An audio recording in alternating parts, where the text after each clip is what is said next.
If being rich was just about hard work, every developing country would already be a superpower. The truth? Only a handful of key factors decide whether a nation thrives or falls behind. Number 5. Natural resources. From oil-rich countries such as Saudi Arabia and Venezuela to countries with massive lithium deposits such as Australia and Zimbabwe, you'd find that many countries make do with the natural resources that they have at their disposal to support the growth of their economy. Sometimes it may even serve to boost the economic growth of any given country, so much so that it may cause shifts in the country's production possibility curve. With that in mind, we must state that one of the reasons we find that a country may not be able to improve its economic growth is that we are unable to increase the supply of natural resources in any given country. As we cannot directly or indirectly influence the increase in supply of these natural resources, we find that many countries do all they can to properly manage their resources. That seems to be the only way they can make sure that they do not deplete their limited natural resources. Sure, certain measures, such as improved land management, may actually help improve the quality of the land, thereby inadvertently leading to economic growth, but you may find that some other countries' approach is to diversify their portfolio, if you will, when it comes to pooling in the resources it takes to maintain a country. That said, there is no doubt that a country with valuable natural resources will find that such resources would go a long way if managed properly. Number 4. Physical capital or infrastructure. When a country finds that it has a healthy supply of natural resources, it won't take too long for them to figure that they will need to set up some infrastructure to harness these natural resources. As such, you'd find that another factor that helps boost economic growth is an increase in investment in what is referred to as physical capital.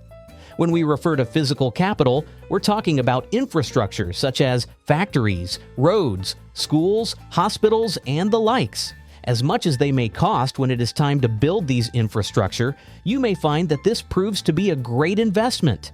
This is because the better the factories and the machineries within them are, the more productive physical labor is.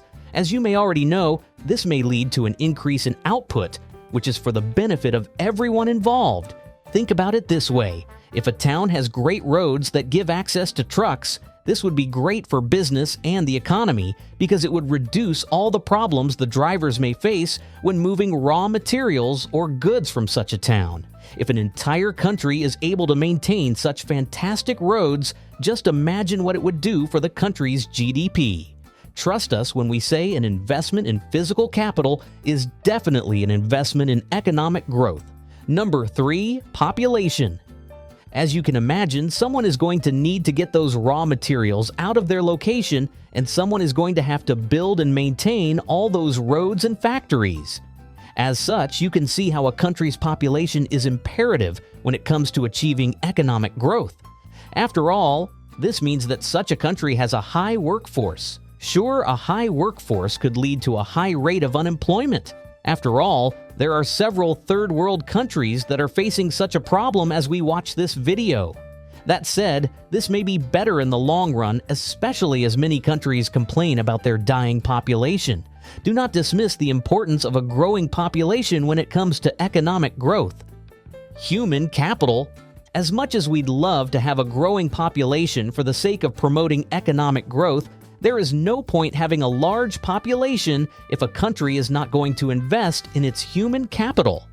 When you think about it, you can see how an improvement in human capital can actually lead to the quality of the workforce, and that is important. A skilled labor force is way better than an unskilled one, and you can actually see the effect on growth. When the workforce is trained properly, this increases the quality of the workers. You'd find that there is an improvement in their skills. As such, they are bound to be more productive. Take the STEM sector, for example.